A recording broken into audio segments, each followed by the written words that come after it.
Today I'd like to cover the safe use of a pneumatic air gun. Nail guns can be dangerous if they're not used properly. Injury or death can result due to accidents or improper use of the nail gun. Now, the nail gun is a pneumatic or air pressurized hand tool that replaces the traditional hammer and nail.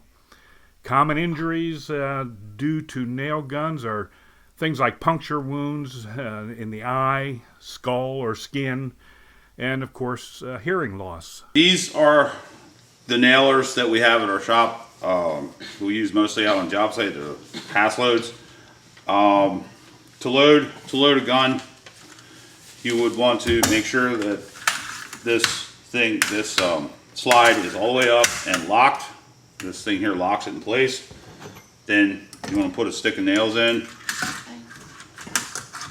and down, and then push your finger on this and unlock it and send it down in place. As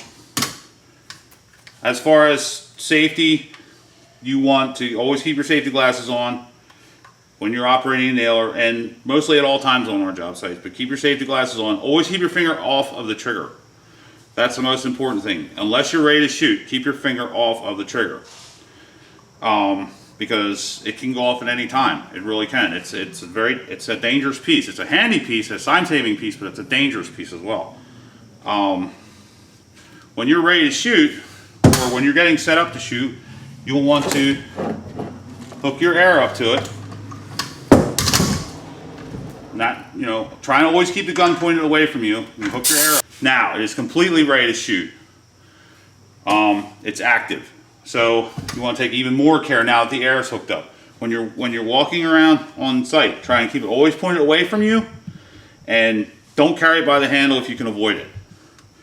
This thing, the hook here, is to hang it up on, if you're up high or something like that, and you need to set the nailer down. You can hang it up like that, and just hang it up on your truss or wall or whatever. Now, it's important that you always keep your finger off the trigger unless you're ready to shoot. Now, let's say I'm ready to shoot. Now, to give you an idea of what these guns can do, this is pine, and it will shoot straight through. So that's a nice solid piece of wood. Imagine what it would do to your hand or your leg or somebody else. So the proper way to shoot would be always keep your fingers off the trigger unless you're ready to shoot. When you push down, put pressure on it, this actuates the nose piece.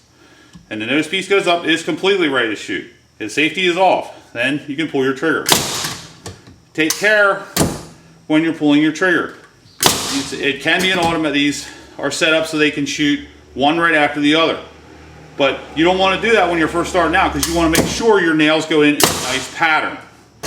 Like I said, it can shoot automatic. This is the improper way to do it. You don't really want to do this, but it will shoot like that.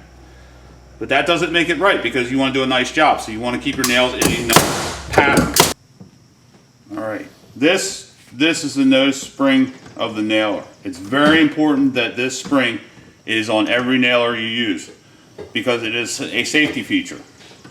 If this spring is not here, this part of the gun can move freely and could shoot at any time. So never operate a gun without the nose spring involved, in place. If the spring is not here, please notify your supervisor and put the nailer in the truck, because it should not be on our job site if the nose spring is not there. If you can, it'll avoid it too. Another proper way to, don't walk around with the air hose hooked up. You can unhook take them both. A lot of times you don't need everything, just, oil. It only takes a couple drops. Boom, boom, boom, right down the hole, 3 or 4 drops. You don't want to put too much down there, it'll ruin the seal in the nailer. You put too little down, they'll dry out and it won't shoot. Just a little bit. That's all it takes. There are times when, if you're framing and you're doing a lot of heavy framing, you'll want to nail it twice a day. Oil it twice a day, because it'll dry up and it'll stop shooting decent. The exhaust. This part here is where your exhaust comes out of. Typically there is a notch out in where your air exhaust. The air goes in at 120 pounds per square inch, it comes out at 60. It will still hurt you. If you happen to get caught with it pointing back in your face or something like that, say there's debris in the air and this thing comes back in your face, you're going to get stuff in your eyes. And it'll stay there, because 60 pounds is a lot of pressure. Try and keep this always pointed away from you. Like if you're shooting, try and keep it away. You know, that way you don't get blasted with it. Now, when you're handing a gun to your fellow employee, you never want to hand it to them so they have no choice but to grab the trigger. So you want to just kind of hand it, like, take care of the way you're handing it to them. Well, this is what I normally do. I'll grab it like this. That way they can grab it by the handle and keep it pointed away from you and themselves, and then they can position themselves to grab the trigger. Take care that your finger is nowhere near the trigger. I cannot stress that enough. Take care that your finger is nowhere near the trigger. And treat it like a gun, because it is a gun.